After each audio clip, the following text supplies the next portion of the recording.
गोदातीरी ज्ञान पर्वणी घेऊन उत्सव आला, गोदातीरी ज्ञान पर्वणी घेऊन उत्सव आला। वसंत व्याख्यानमाला ही वसंत व्याख्यानमाला, वसंत व्याख्यानमाला आली वसंत व्याख्यानमाला। मुहूर्त मेढम गोरानडे न्यायमूर्तींनी रोवली, जोड त्याला वझेराव साहेबांची मग लाभली। कुसुमांच्या या गावामध्ये, कुसुमांच्या या गावामध्ये ज्ञान यज्ञ पेटला, कुसुमांच्या या गावामध्ये ज्ञान यज्ञ पेटला। वसंत व्याख्यानमाला ही वसंत व्याख्यानमाला, वसंत व्याख्यानमाला आली वसंत व्याख्यानमाला। पुष्प गुंफिले सुंदर पहिले वाचस्पती भिडेनी, ज्ञान कुंभ तो प्राशन केला पुण्यवान लोकांनी। परंपरेला जगद्गुरूंचा, परंपरेला जगद्गुरूंचा आशीर्वाद लाभला, परंपरेला जगद्गुरूंचा आशीर्वाद लाभला। वसंत व्याख्यानमाला ही वसंत व्याख्यानमाला, वसंत व्याख्यानमाला आली वसंत व्याख्यानमाला।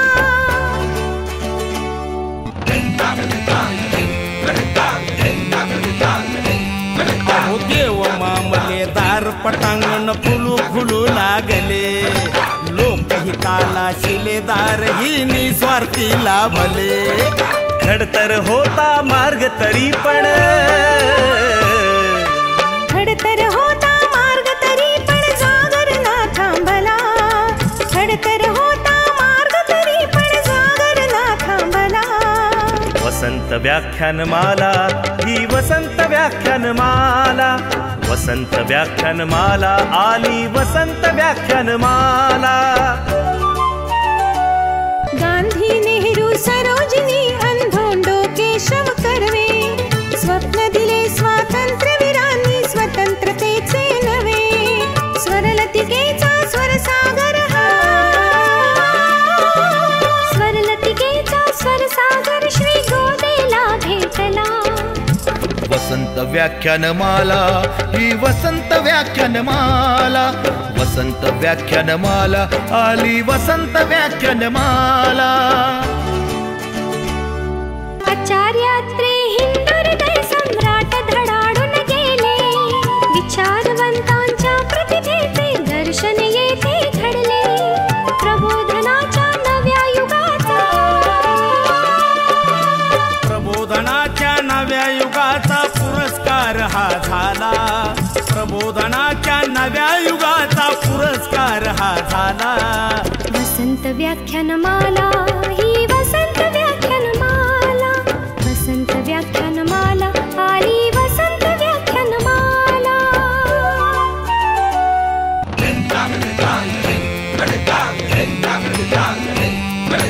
वैभवशाली परंपरेला जतन करूया सारे, ज्ञानामृत हे घेण्यासाठी गोदा काठी या रे। कला गुणांचा संस्कारांचा, कला गुणांचा संस्कारांचा मंगलमय सोहळा, कला गुणांचा संस्कारांचा मंगलमय सोहळा।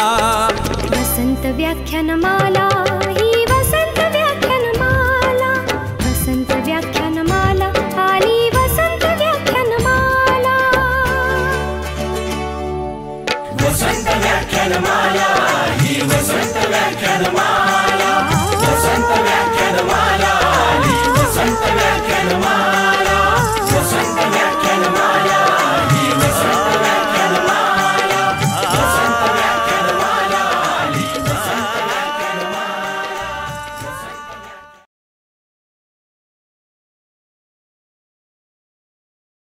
वसंत व्याख्यानमालेच्या आजच्या तिसरा पुष्पाच्या प्रसंगी मी मनपूर्वक स्वागत करतो। आज या ठिकाणी ज्येष्ठ चित्रपट दिग्दर्शक आणि निर्माते राजू फिरके हे उपस्थित आहेत। त्याचबरोबर अखिल भारतीय मराठी चित्रपट महामंडळाचे उत्तर महाराष्ट्र समिती प्रमुख श्याम लोंढे हे देखील उपस्थित आहेत. त्याचबरोबर ज्येष्ठ संगीतकार धनंजय धुमाळ आणि चित्रपट दिग्दर्शक सचिन शिंदे हे उपस्थित आहेत. या चौघांनाही मी विनंती करतो की आपण सन्मानाने आजचे वक्ते अभि घोलप यांना व्यासपीठावर घेऊन यावं. वसन व्याख्यानमालेचं आजचं हे तिसरं पुष्प व्याख्यानमालेचे माजी पदाधिकारी आणि श्री संत गाडगेबाबा धर्मशाळेचे माजी व्यवस्थापक स्वर्गीय अशोकराव देशमुख यांच्या स्मृतिप्रित्यर्थ आयोजित करण्यात आला आहे. मी पाहुण्यांना विनंती करतो की आपण प्रारंभी स्वर्गीय अशोकराव देशमुख यांच्या प्रतिमेला पुष्पहार अर्पण करावा.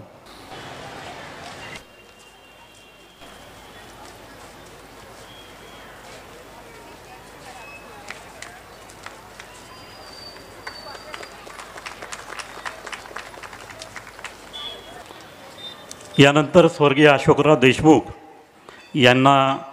यांच्या जीवनकार्यावर प्रकाश टाकणारी चित्रफीत आपण या ठिकाणी बघूया. स्वर्गीय अशोकराव यशवंतराव देशमुख. अशोकरावांचे वडील कैलासवासी यशवंतराव हे गाडगे महाराजांच्या कर्मभूमीतले अर्थात विदर्भातले. त्यामुळे वडिलांच्या सेवाभावाची संस्काराची रुजवात झाली अशोकरावांमध्ये. ते गाडगे महाराज धर्मशाळेत राहत असत. त्यांनी पदव्युत्तर पत्रकारितेची पदवीही संपादित केली. गाडगे महाराज धर्मशाळेच्या ट्रस्टचे ते व्यवस्थापक झाले आणि तिथूनच अनेक सामाजिक संस्थांशी त्यांचा संबंध अतिशय दृढ झाला. ते निरीक्षण गृहाचे खजिनदार होते. 1999 मध्ये वंचित मुलांचा राज्य क्रीडा महोत्सव गाजला तो अशोकरावांच्या उत्तम संयोजनामुळे. धर्मशाळा ट्रस्टच्या वतीनं जिल्हाभर आदिवासींसाठी अनेक आश्रमशाळा कार्यरत आहेत. त्यामागं अशोकरावांचं अमूल्य असं योगदान आहे. ग्रामस्वच्छता अभियानही विविध दौरे करत त्यांनी सकारात्मकपणे राबवलं. मोठा मित्रपरिवार, कोणाच्याही हाकेला अर्ध्या रात्री धावून जाणारे, सर्वांशी कौटुंबिक जिव्हाळ्याचे संबंध असलेले अतिशय प्रेमळ असे अशोकराव देशमुख. वसंत व्याख्यानमाला नाशिकच्या वतीनं स्वर्गीय अशोकराव देशमुख यांच्या स्मृतीस विनम्र अभिवादन. यानंतर आजचे वक्ते अभि घोलप यांचा परिचय ॲडव्होकेट हेमंत तुपे हे करून देतील. धन्यवाद. श्री अभिजित म्हणजे टोपण नाव अभि घोलप हे IIT मुंबई आणि स्टॅनफर्ड ग्रॅज्युएट स्कूल ऑफ बिझनेसचे माजी विद्यार्थी आहेत. त्यांनी 22 वर्षापासून जास्त असा वैद्यकीय उद्योग विश्वाचा अनुभव आहे. त्यांनी सिमेन्स मेडिकल सिस्टीम्स इथून करिअर सुरू केले आणि त्यांची पहिली वैद्यकीय उपकरण कंपनी स्थापन केली जी रोश डायग्नोस्टिक $100 million म्हणजे सुमारे 800 कोटी रुपयामध्ये विकत घेतली. यानंतर त्यांनी 3 स्टार्टअपची स्थापना केली, 9 स्टार्टअपमध्ये गुंतवणूक केली आणि सध्या ते 6 स्टार्टअपच्या बोर्डावर आहेत. अभिने ड्युएल सोअर US आणि भारत उद्योजकांना समर्थन देण्यासाठी व्हाउचर फंड्स ऑप्टो व्हाउचरची स्थापना केली.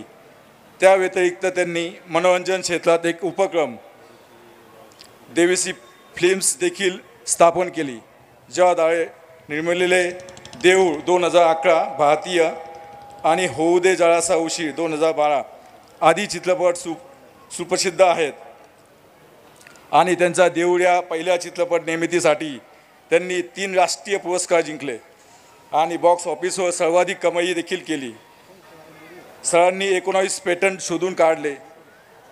निसर्ग, अप्लाइड इम्युनो, हिस्टोकेमिस्ट आणि लॉटन्स यासह अनेक प्रकाशने लिहिली आहेत.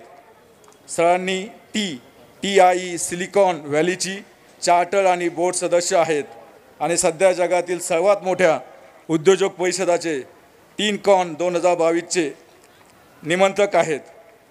सर, तुमच्या परोपकारी उपकाराने जी भाऊ फाउंडेशन ग्रामीण भागातील ल्युकोमिनियाग्रस्त असलेल्या 50हून अधिक मुलांना मदत करत असतात. धन्यवाद.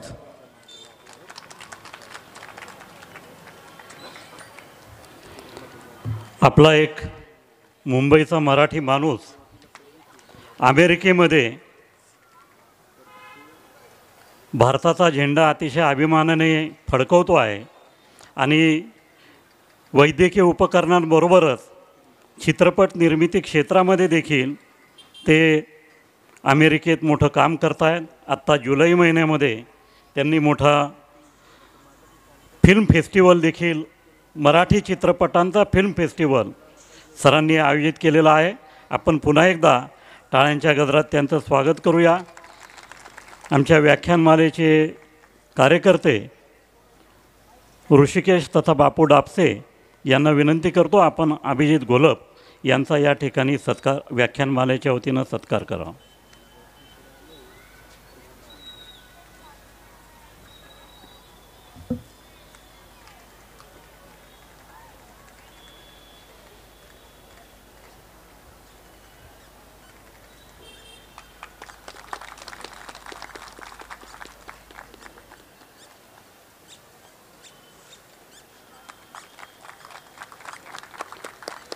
शाल, स्मृतिचिन्ह आणि सन्मानपत्र आपण या ठिकाणी अभि घोलप यांना देत आहोत.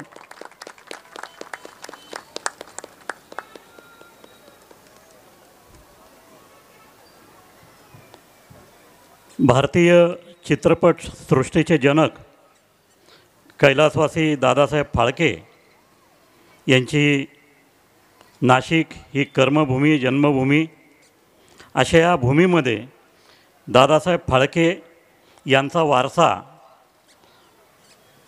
वेळोवेळी अनेक क्षेत्रातल्या मंडळींनी पुढे चालवला आहे.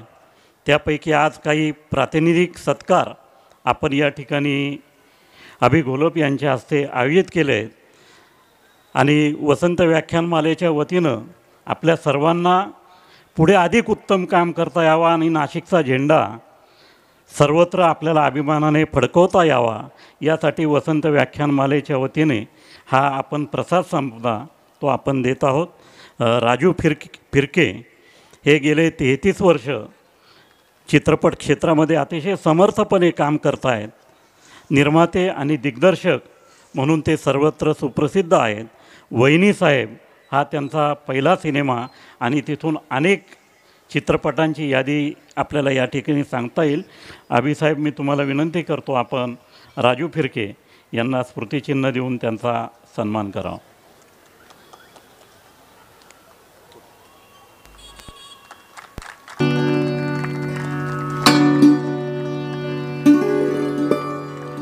या ठिकाणी श्याम लोंढे उपस्थित आहे. ते अखिल भारतीय मराठी चित्रपट महामंडळाच्या उत्तर महाराष्ट्र समितीचे प्रमुख आहेत. निलांबरी हा सिनेमा त्यांनी 1992 साली निर्माण केला आणि एक प्रख्यात कला दिग्दर्शक म्हणून ते सुप्रसिद्ध आहेत. ह्या व्यासपीठ देखील त्यांनीच डिझाईन केलेला आहे. यानंतर संगीतकार धनंजय धुमाळ. बॅकग्राऊंडचं संगीत बंद करा.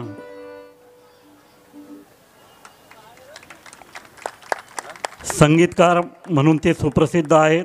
नुकतंच त्यांना महालक्ष्मीपद हे इंटरनॅशनल फिल्मचं महालक्ष्मीपद या चित्रपटाला पुरस्कार देखील मिळाला आहे.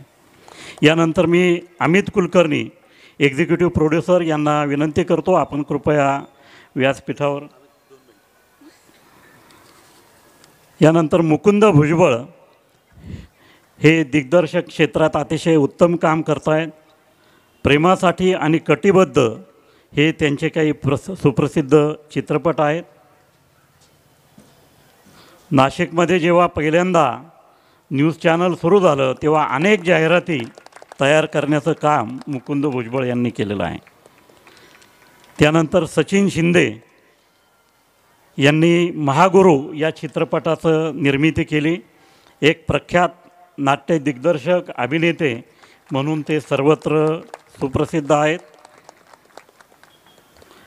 प्रसाद रहाणे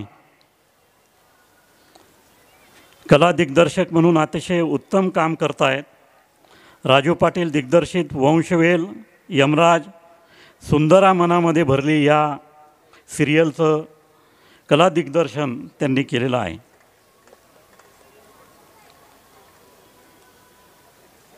यानंतर मी सुहास भोसले यांना व्यासपीठावर येण्याची विनंती करतो. रेती आणि कोती हे त्यांचे गाजलेले सिनेमे आहेत. या ठिकाणी वेळेची मर्यादा असल्यामुळे मी थोडक्यात माहिती देतो आहे, नाही तर प्रत्येकाचं हिमालया एवढं मोठं काम आहे. संजय गीते यांना मी व्यासपीठावर येण्याची विनंती करतो. 18 भुजा सप्तशृंगी माता या चित्रपटाला संगीत देण्यापासून त्यांनी सुरुवात केली. अलीकडचा त्यांचा ब्लाइंड गेम हा सिनेमा सर्वत्र गाजतो आहे. लता दीदींबरोबर देखील त्यांनी काम केलेलं आहे. गीतकार मिलिंद गांधी यांनी 18 भुजा सप्तशृंगी माता या चित्रपटापासून गीतकार म्हणून काम सुरू केलं आणि असंख्य गाणी त्यांनी लिहिली आहेत.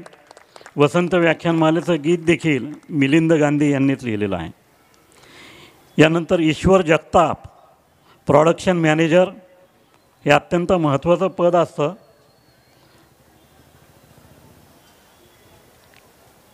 पडद्यामागची सर्व कामं करण्यामध्ये ईश्वर जगताप हे माहीर आहेत. योगेश निकम यांना मी व्यासपीठावर येण्याची विनंती करतो. कास्टिंग डिरेक्टर आणि लाईन प्रोड्युसर म्हणून ते काम करत आहेत.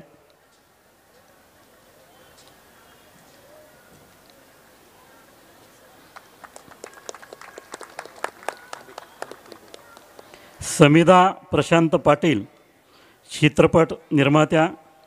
सावरकर एक गाव, सावरखेड एक गाव.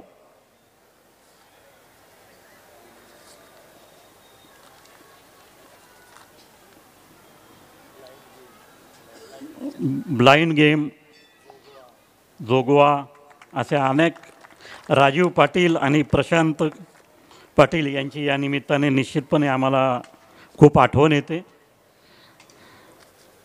अमित कुलकर्णी एक्झिक्युटिव्ह प्रोड्युसर आहेत. खाकी ते मालेगावचा सुपरमॅन असा त्यांचा चित्रपट क्षेत्राचा प्रवास आहे.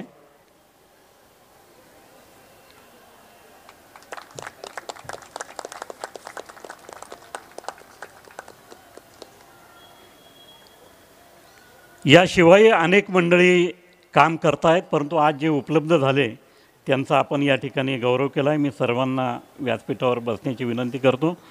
यानंतर आपण आजच्या व्याख्यानाकडे वळणार आहोत. व्याख्यान संपल्यानंतर या ठिकाणी थाट सिंगार ग्रुपचा गाण्यांचा कार्यक्रम देखील होणार आहे.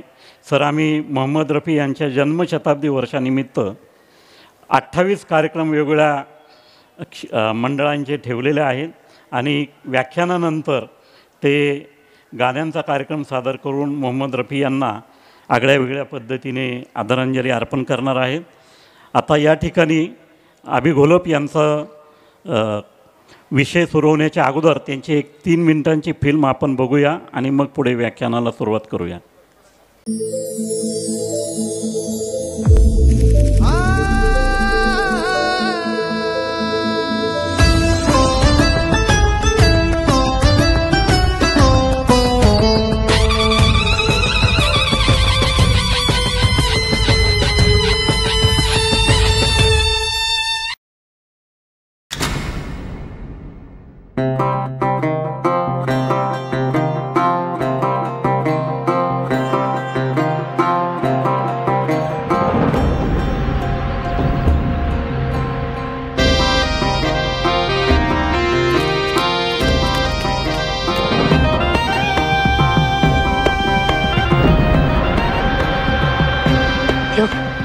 दिसला का? दाखव की मला. कुणी आणलंय? आले तर येऊ दे की. दिवा तरी लावून बघा. कशाला? काय नक्की दिसलं कोणाला? कंचुकी तंग दाटले उरी. हे काय मध्येच काढलं तुम्ही? फारा फारा आणि तारा तारा. चड्डी फाटेल किती? नाही 0 मिनिटात करतो साहेब. बातम्या क्रिएट कराव्यात. फोटो आपला नको. काय रे? भाऊजी काय झालं? प्रत्यक्ष दणका उडून जाऊ दे ना.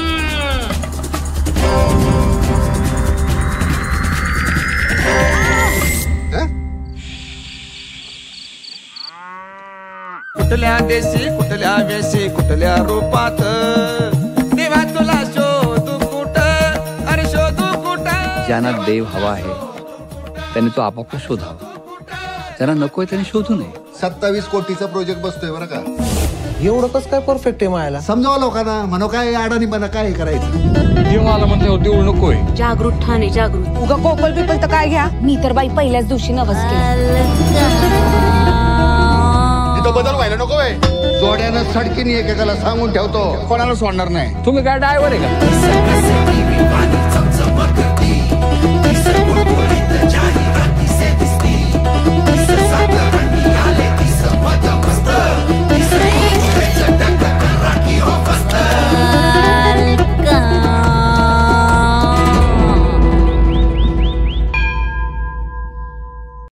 और अब बारी है सबसे बड़े राष्ट्रीय फिल्म पुरस्कार की. मराठी फिल्म देओल, निर्माता अभिजीत धोलाप, निर्देशक उमेश विनायक कुलकर्णी, दोनों को स्वर्ण कमल. सबसे पहले मंच पर अभिजीत धोलाप.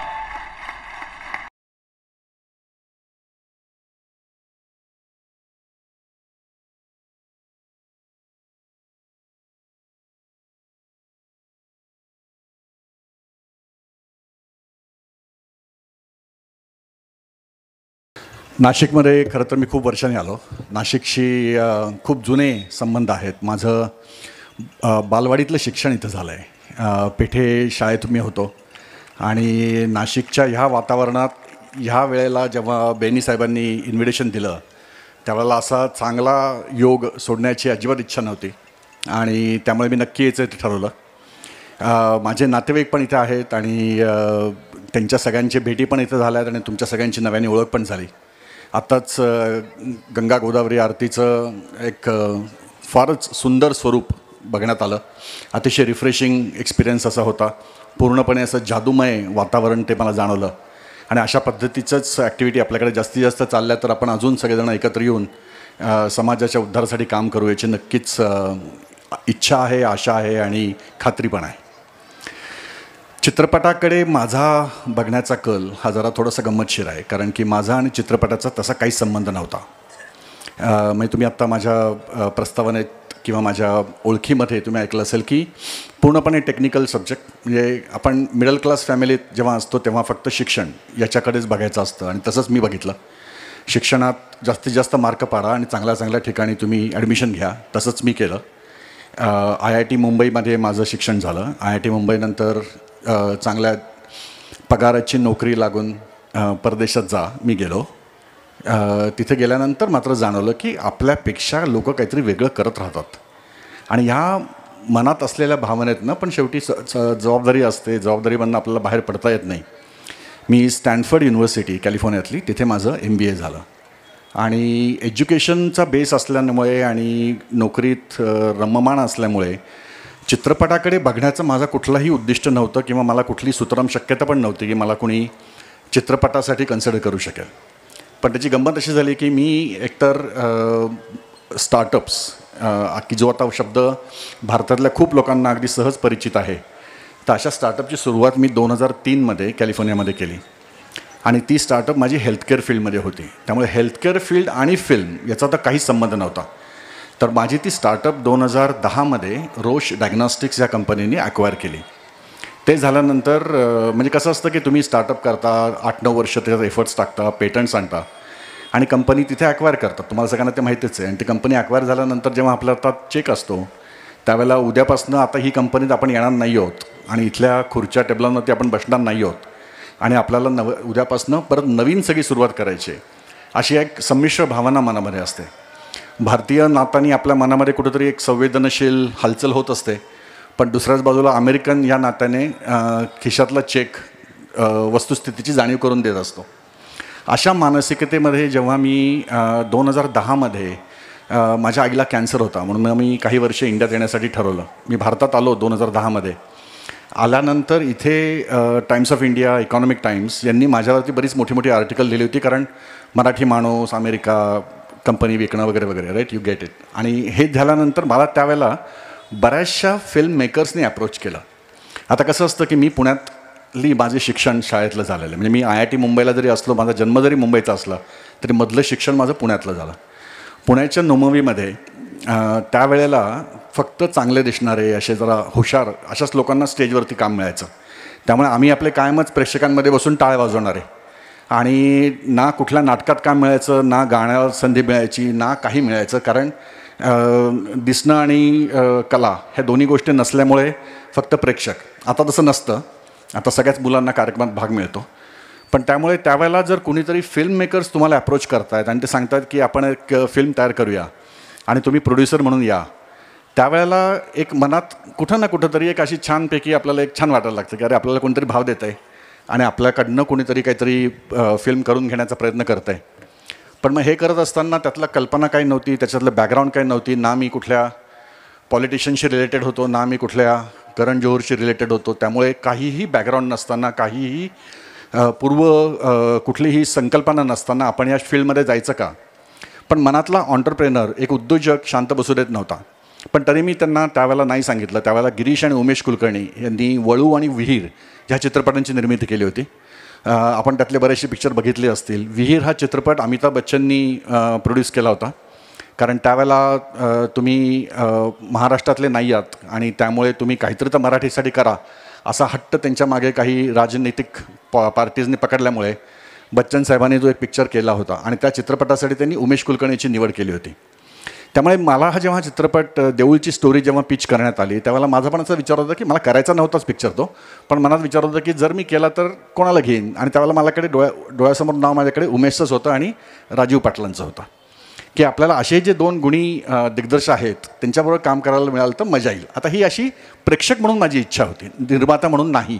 पैसे लावणारा निर्माता म्हणून तर अजिबात नाही, कारण चित्रपटामध्ये पैसे लावणं हे आमच्या घरच्यांना तर पटणं नव्हतंच. आणि त्याच्यामुळे मला कुठल्याही पद्धतीने अशा पद्धतीचं डेअरिंग होईल अशी माझ्या काही कल्पना पण नव्हती. पण त्याचं काय झालं की त्याच्यानंतरच काही दिवसांनी सुबोध भावे आणि महेश काळे माझ्याकडे आले. सुबोध भावे पण नुमवीचाच, मला काही वर्ष ज्युनियर, पण तो पण नुमवीचाच. आणि महेश काळे आपल्याला सगळ्यांना त्याची चांगलीच ओळख आहे. तर ते माझ्याकडे आल्यानंतर त्यांनी मला बालगंधर्वचा चित्रपट पण पिच केला. So I was so happy की मला देऊळ कोणीतरी चित्रपट पिच करतं आहे, बालगंधर्व पण करतं आहे. आणि मला अचानक असं काहीतरी एकदम आकाशावर उडल्यासारखं व्हायला लागलं. पण मी परत जमिनीवर ठरवलं की नाही, हा चित्रपट किंवा चित्रपट व्यवसाय माझ्यासाठी नाही. आणि त्याच्यानंतर हा विषय संपला. मी तिरुपतीला गेलो. तिरुपतीला मी आयुष्यात पहिल्यांदा गेलो होतो. तिरुपतीच्या त्या देवस्थानाला जाण्यासाठी मग त्याआधी तुम्ही नंबर लावा, नंतर पुण्यावरनं विमानाने चेन्नईला जा, रात्री तिथे हॉटेलमध्ये राहा, दुसऱ्या दिवशी सकाळी जीपमध्ये बसून देवस्थानाला जा. त्या देवस्थानामध्ये तुम्ही 1.5 ते 2 तास, जरी तुम्ही ते VIP, VVIP और वडादा तुम्ही घेतलेलं असलं तरी 2 तास लाईनमध्ये उभे राहा. एवढे सगळे सोपस्कार झाले.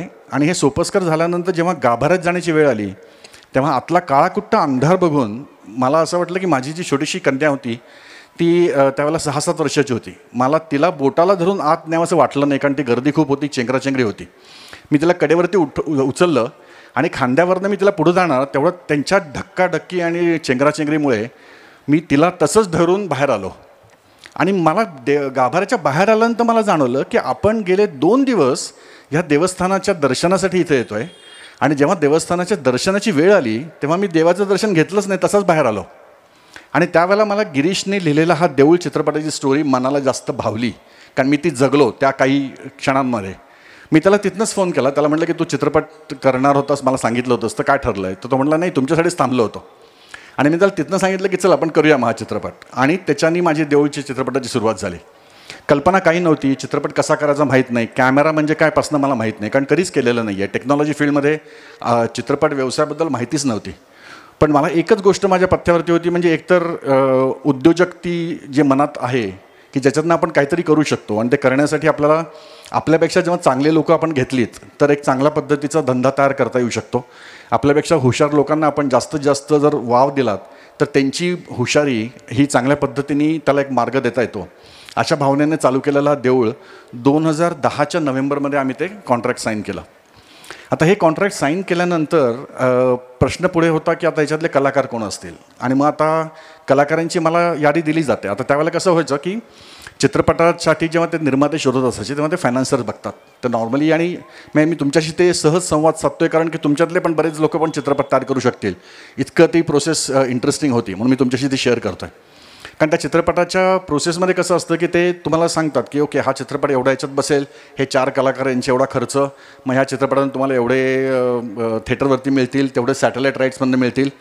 आता अशा पद्धतीचं पोझिशनिंग झाल्यानंतर पहिलं मला असं खटकलं की अरे आपण फारच छोट्या प्रमाणावरती विचार करतो आहे. म्हणजे याच्यातनं एवढेच मिळतील आणि याच्यातनं एवढंच कमवता येईल अशा पद्धतीने करण्यापेक्षा आपण अशी चांगली कलाकृती का नको करायला, आपण अशी मोठ्या प्रमाणात का नको करायला. मग मोठ्या प्रमाणात करायचे असेल तर त्यातले कलाकार पण आपल्याला नॅशनल लेवलचे पाहिजेत. मग आता नॅशनल लेवलचे कलाकार की जे मराठी पण बोलतात तर हे कोण, तर यासाठी माझं पहिलं नाव आलं नाना पाटेकर. नाना पाटेकरांनी त्यावेळेला बऱ्याच वर्षात मराठीत काम केलेलं नव्हतं आणि तेव्हा मग मी त्यांना, नाना पाटेकरांची माझी काही ओळख नाही, ते मला उभं पण करणार नाही तसं मला खूप लोकांनी सांगितलं होतं आणि ते तसंच झालं. मी जेव्हा त्यांच्याकडे पहिल्यांदा गेलो तेव्हा बेल वाजवल्यानंतर त्यांनीच दार उघडलं आणि त्यांनी दारातून विचारलं हे काय पाहिजे. म्हणजे मला असं वाटलं की मी आपले हातरुमाल वगैरे विकायला कसं गेल्यानंतर वाटतं माणसाला, तसं मला वाटायला लागलं की मी त्यांना हातरुमाल विकतो काय. मग मी त्यांना सांगितलं असा जर चित्रपट आहे तर ते म्हटले तू कुठला चित्रपट केला आहे का मागे. म्हटलं नाही. ते म्हटले नको मग नंतर बोलू आपण, आणि त्यांनी दार बंद केलं. म्हणजे त्या क्षणाला माझ्या टेक्नॉलॉजी कंपनीमध्ये अमेरिकेमध्ये किंवा इकॉनॉमिक टाइम्समध्ये इंडियामध्ये जेव्हा तुम्हाला एका वेळेला उंचावर बसवतात त्यावेळेला फिल्म इंडस्ट्रीमध्ये मी तिथे खाली होतो, गटारात पडलो होतो ॲब्सोल्युटली. त्यावेळेला माझी बायकोबरोबर नव्हती म्हणून बरं झालं, नाहीतर मला प्रॉब्लेम झाला असता. मग तेव्हा मी त्यांना तो नाद सोडून दिला. मी गिरीशला फोन केला, त्याला म्हटलं अरे त्याचं दार पण उघडत नाही आहेत. तो म्हटला मी आधीच सांगितलं होतं आपण आपलं जे करतो ते बघा असंच करावं. आता ह्याच्यातनं काय झालं की याच्यातनं मला ईर्ष्या आली की नाही आता हे करायचंच चित्रपट. मग मी नानांना वेगवेगळ्या प्रकारांनी फोन केले. 10-12 फोन न उचलल्यानंतर त्यांनी 13वा-14वा फोन उचलला आणि उचलल्यानंतर ते मला म्हणले की ठीक आहे मी करतो, किती देशील. आता किती देशील म्हटल्यानंतर मला काही रेफरन्सेस नाही ना. म्हणजे आता आपण उद्या भाजी घ्यायला गेलं तर आपल्याला रेफरन्स असतो की बाबा शेजारची बाई बटाटे एवढाला विकते, मी तुम्ही एवढाला विकाल राईट. इथं मला काही रेफरन्सेस नाही. मी त्यांना आपलं म्हणजे आता चुळबुळ झाल्यानंतर त्यांना कळलं की फर्स्ट टायमर असल्यामुळे त्यांनी मला सरळ सांगितलं की एवढे तू देशील का मला सांग. त्यांना म्हटलं नाना मराठी चित्रपटाचं बजेटच तेवढं असतं, तुम्ही जेवढं मागताय तेवढं. ते म्हटले जर मी अजय देवगणबरोबर काम केलं तर अजय देवगण मला एवढे देतो. आणि याच्यानंतर मला दुसऱ्यांदा जाणीव आली की आपण मराठी चित्रपट काढतोय म्हणजे आपण मराठी चित्रपट काढण्यासाठीची स्वतःची लेवल तिथं ठरवून घेतली आहे.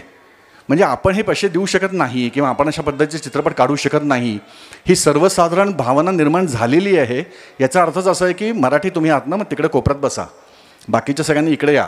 अशा पद्धतीचं दुसरं डिस्क्रिमिनेशन मला जाणवलं. आणि मग तेव्हा मात्र मी ठरवलं, तेव्हा मी गिरीश आणि उमेशला सांगितलं की आता हा चित्रपट करायचाच, whatever it comes will make it happen. आणि मग ते एकदा ते सुरू झाल्यानंतर मग नानांशी 2-3 भेटी झाल्या, ओळखी झाल्या. आणि मग त्याच्यानंतर नानांचा स्वभाव म्हणजे ते बाहेरनं कडक आहेत पण आतनं ते खूप सॉफ्ट आहेत आणि खूपच असे मनमिळावे आहेत. आणि मग समूह आमची एक भट्टी जमली. त्याच्यानंतर त्यांनी पण ते ॲक्सेप्ट केलं. मग त्याच्यानंतर गिरीश, मी, उमेश, नाना यांच्यातनं बरेचसे स्क्रिप्टचे पण डिस्कशन्स व्हायला लागले. आणि क्रिएटिव्हली मी कोणाला इंटरफिअर करणार नाही असं मात्र मी ठरवलं होतं. कारण माझं ते फील्ड नसल्यामुळे, पण माझं फील्ड बिझनेस असल्यामुळे मी विचार केला की आपण हा चित्रपटातली टीम चांगली घेऊया, त्या चित्रपटाचं चांगलं मार्केटिंग करूया, प्रमोशन्स करूया, त्याच्यातले चांगले चांगले लोकांपर्यंत हा चित्रपट पोचवूया. आणि मग त्या दृष्टीने मी त्याच्यात काम सुरू केली. दुसरं आम्हाला असं याच्यात होतं की आता आपल्याला या देऊळ हा चित्रपट मला माहीत नाही तुमच्यातल्या किती लोकांनी बघितला आहे, पण जर बघितलं असेल तर जस्ट फक्त हात वरती करा. म्हणजे मला ओके खूप जणांनी बघितलं आहे, थँक्यू. सो देऊळच्या चित्रपटामध्ये जेव्हा तिथे आपण सेट्स आपण तयार केलेले आहेत सगळे, तर त्या सेटची क्वालिटी येणं महत्त्वाचं होतं. म्हणजे जेव्हा तिथे काहीही नसतं आणि जेव्हा तिथे आपण देऊळ उभं करतो तेव्हा ते देऊळ वाटलं पाहिजे याचा एक हट्टास होता. आणि गिरीश आणि उमेशसारखे अतिशय गुणी कलावंत असल्यामुळे दिग्दर्शक आणि लेखकाच्या भूमिकेत ते नक्की त्याला न्याय देतील माहिती होतं. पण आता देऊळ सेट उभं करणार म्हणजे मराठी चित्रपटसृष्टीमध्ये सेट्स उभं करणारं नाव कोण, आणि डोळे झाकून सगळ्यांच्याच डोळ्यासमोर नाव येतं की नितीन देसाई. दुर्दैवाची गोष्ट आहे की नितीन देसाई आता आपल्यात नाही आहेत, पण नितीन दादांना मी त्यावेळेला गळ घातली. त्यांना म्हटलं की दादा तुम्ही काही केलं तर तुम्ही सेट्स करणार आहात. त्यांनी पण ती ॲक्सेप्ट केली. त्यांनी सेटसाठी परमिशन दिली. त्याच्यानंतर मग म्युझिकसाठी मला कोण पाहिजे, तर परत पुढचं मोठं नाव काय, तर अजय अतुल. मग मी अजय अतुलशी पण ओळख झाली, अजय अतुलची भेट झाली. अजयला त्यावेळेला मी त्याला सांगितलं की मला तुमचं गाणी पाहिजे त्या चित्रपटामध्ये. त्यामुळे मी याच्यात कसं करत होतो की इकडून नाना पाटेकर, तिकडून सेटसाठी नितीन देसाई, म्युझिकसाठी अजय अतुल अशी नावं घेत असल्यामुळे हे फक्त नावांसाठी किंवा मार्केटिंगसाठी नव्हतं, तर ते त्याची व्हॅल्यू पण ॲड करतात. पण त्यांच्या नावांमुळे ॲटोमॅटिकली आपल्याला जे सगळं एक ॲटमॉस्फिअर असतं त्याच्यात एक त्याचं देऊळचं नाव व्हायला लागलं होतं. आणि हे होण्याची कॉन्शियसली आम्ही एफर्ट केला होता. तो म्हणजे चुकून होत नव्हतं, ते आम्ही कॉन्शियसली विचार करून ते चाललं होतं. पण त्याच वेळेला करण जोहरचा अग्निपथ अजय अतुलला ऑफर झाला आणि अजय म्हटलं की माझा हा पहिला हिंदी चित्रपट आहे आणि मी हा पहिला करतो, पण तुमच्या दुसऱ्या चित्रपटामध्ये मी नक्की तुम्हाला संगीत देईन. त्यामुळे त्यावेळेला आम्ही मंगेश धाकडे अशा गुणी संगीत दिग्दर्शकाची निवड केली. त्याच्याबरोबरच मग स्वानंद किरकेर यांनी लिरिक्स लिहिल्या. त्याच्याबरोबरच दिलीप प्रभावळकर, सोनाली कुलकर्णी यांच्या भूमिका पण निश्चित झाल्या. आणि हा सगळी जमवाजमव आमची जानेवारीच्या सुमारास झाली, जानेवारी 2011. आणि मग आम्ही चित्रपटाच्या शूटिंगला सुरुवात झाली. चित्रपटाचं शूटिंग करताना वाईजवळच भावेनगर नावाचं गाव आहे. त्यामुळे त्यातलं काही शूटिंग जे केलं ना ते वाईच्या वाड्यात केलेलं आहे आणि काही शूटिंग त्या भावेनगरच्या एका पठारावरती केलेलं आहे. तर त्या पठारावरती ॲक्च्युली तिथे काही नव्हतं आणि आम्ही तिथे सगळे हे सेट्स लावत होतो. तर सेट लावताना तिथले जे गावकरी असतात, तिथले जे नागरिक असतात, ते इतके सगळे चांगले स्वभावाने असतात. आणि ते मला म्हणजे आपल्या भारतात ही नक्की गोष्ट जाणवते की आपल्यामध्ये लोकांना एक फॉर्मॅलिटी नसते. आपल्याला एक जीवाला जीव देण्याची जी एक धडपड आहे ना, ती धडपड तिथं नक्की जाणवली. आम्ही फक्त सेट्स बघायला गेलो होतो, तिचं लोकेशन बघायला गेलो होतो, तेवढ्यात एका घरातल्या बाईंनी आम्हाला बोलवून पोहे चहा असं करून म्हणजे ते जे एक आपुलकी दिसायला लागली, त्याच्याशी आम्ही ऑटोमॅटिकली कनेक्ट व्हायला लागलो. आणि मग ते कनेक्ट झाल्यानंतर त्या ठिकाणचं एक आमचं अशी एक मोठी फॅमिलीच झाली. मग त्या गावातले एक साधारणतः 250-300 लोकं होती आणि मग आमची सगळ्यांचं एक टीम एक 25-30 लोकांची. आता हे करताना माझं फुल टाईम फिल्मच चाललं होतं, कारण माझं एक कंपनी ऑलरेडी विकली होती, दुसरी कंपनी मी चालू केलेली नव्हती. त्यामुळे मला मध्ये छानपैकी वेळ होता आणि हा वेळ इतका छान मनमोकळेपणाने सगळ्यांबरोबर चालला होता. आता हे चालत असताना आम्ही सकाळ पेपरशी टायअप केला, कारण त्यावेळेला सकाळ वॉज नंबर 1. आणि त्यावेळेला त्याच्यानंतर आम्हाला प्रमोशन्स, मार्केटिंग याचे सगळे प्लॅनिंग सुरू झालं. आणि याच्यात उद्दिष्ट असं होतं की मराठीतला लोकांना लक्षात राहील असा चित्रपट आपण करूया. कारण एक चित्रपट आपण करायला आलेलो आहोत आणि याच्यात एक संधी मिळालेली आहे, ते करूया आणि परत आपापल्या हेल्थकेअरच्या फील्डमध्ये जाऊया, अशी ती साधी भावना होती. आणि हा चित्रपट हळूहळू तयार होत होता, त्याचं नाव सगळीकडे पसरत होतं, त्यातली गाणी सगळी चांगली डेव्हलप झाली. आणि आम्हाला याच्यात अजून एक असा कुठल्या तरी की रोलमध्ये कुठला तरी हिंदीतला एक कलाकार आणायचा होता. आणि मग फिल्म टेलिव्हिजन इन्स्टिट्यूटमधलेच आणि सगळेच प्रसिद्ध नसीरुद्दीन शाह यांना मग रिक्वेस्ट केली आणि ते एका छोट्याशा रोलमध्ये ते ह्या चित्रपटात चमकून गेले. ह्या चित्रपटाचं गाणी आणि हे सगळं ओव्हरऑल सगळं चांगलं चाललेलं असताना आम्ही ऑक्टोबरच्या सुमारास हा चित्रपटाची गाणी रिलीज केली. आणि नोव्हेंबरमध्ये मला हा चित्रपट रिलीज करायचा होता. पण नोव्हेंबरमध्ये काय होतं की आपल्याकडे हिंदी चित्रपटांची एवढी गर्दी असते, त्याच्यात ते मराठीला ऑफकोर्स एकतर कारण महाराष्ट्रामध्ये हिंदी आणि मराठी दोन्ही चित्रपट तयार होतात. त्यामुळे एकाच राज्यामध्ये 2 भाषांमधले चित्रपट तयार होणं हे मराठी चित्रपटांच्यासाठी एक दुर्दैवाची गोष्ट आहे. म्हणजे चित्रपट सृष्टीसाठी चांगली गोष्ट आहे, पण मराठीसाठी तो एक प्रॉब्लेम येतो. कारण बऱ्याचदा हिंदी चित्रपटांना कल जास्त दिला जातो आणि हिंदी चित्रपटांची बजेट्स मोठी असतात. हिंदी चित्रपटाचं ग्लॉसी फील जास्त असतं आणि मराठी चित्रपट हे जास्त जर पण बघितले तर त्याच्यात सेलिब्रिटीज नसतात. कारण मराठी चित्रपटातला सेलिब्रिटी हा त्याची स्टोरी असतो आणि मराठी चित्रपट हे जास्त लोकांना भावतात, पण त्याच्यात तो ग्लॉसी किंवा लार्जर दॅन लाईफ असा ॲस्पेक्ट नसल्यामुळे तो नेहमीच आपण हिंदीच्या तुलनेत तो कमी पडतो. म्हणजे जर तुम्ही बघितलं तर आता माहीत नाही, तुम्ही ॲनिमल, जवान, पठाण अशा पद्धतीचे जे चित्रपट येत आहेत की जे 500 कोटी, 600 कोटी, 1000 कोटी, what are that number of कोटी ते बिझनेस करतायत, त्यांच्यातला चित्रपटातला तुम्ही भाव बघितलात आणि मराठी चित्रपटांमधला जर भाव बघितलात तर त्यात जमीन आसमानाचा फरक येतो. पण मराठी चित्रपटांना जास्त प्रेक्षक येत नसल्यामुळे त्यांचं ओव्हरऑल स्कोप कमी राहतो. तर तो आम्हाला तोडायचा होता. मला हा चित्रपट जास्तीत जास्त थिएटरमध्ये रिलीज करायचा होता आणि मग त्याच्यासाठी आम्ही त्याच्यासाठी खूप एफर्ट्स चालू केले. ते करण्यासाठी एक छोटीशी टीम तयार केली. त्या लोकांना आम्ही लॅपटॉपवरती ह्या चित्रपटाचं हे जे ट्रेलर तुम्ही बघितलं आहे ना, हेच ट्रेलर मी त्यावेळेला दाखवलं होतं. आणि हे ट्रेलर घेऊन आमची लोकं वेगवेगळ्या शहरांमध्ये जाऊन तिथल्या चेन्सला, म्हणजे पुण्यामध्ये चाफळकरमध्ये दाखवलं, म्हणजे सिटी प्राईडमध्ये दाखवलं किंवा PVRमध्ये दाखवलं. तसं आम्ही नागपूर, अमरावती सकट त्या पॉकेट्समध्ये पण गेलो होतो की जिथे मराठी चित्रपटांना जास्त महत्त्व दिलं जात नाही, तरी पण तिथं गेलो. आता हे सगळं चालू असताना ओव्हरऑल मार्केटमध्ये असं लोकांचा फीडबॅक होता की चांगला चालेल चित्रपट, आता काही प्रॉब्लेम नाही आहे. आणि समहाव चित्रपट केल्यानंतर रिलीज केल्यानंतर तो चालतो इतकं साध्या भावनेने मी पण पुढे गेलो. आणि आमचा चित्रपटाचा प्रीमियर हा ज्या दिवशी चालू होणार होता त्या दिवशी एक छान गंमत घडली. पण त्याच्याआधी मी तुम्हाला सांगतो आहे की ह्या चित्रपटाची रिलीज डेट जी आहे ते एक आम्हाला खूप इंटरेस्टिंग फॅक्टर त्यावेळेला होता. दिवाळीमध्ये त्यावेळेला शाहरुख खानचा रावण नावाचा पिक्चर एक रिलीज होणार होता. आणि डेट्स म्हणून तुम्हाला मी रेफरन्स देतो आहे की 4 नोव्हेंबरची डेटला आम्ही देऊळ रिलीज केला जो फ्रायडे होता. 4 नोव्हेंबरच्या आधीच्या डेटचा जो फ्रायडे होता त्यावेळेला रावण येईल असं वाटलं होतं, पण त्यावेळेला शाहरुख खाननी तो चित्रपट मंगळवारी रिलीज केला.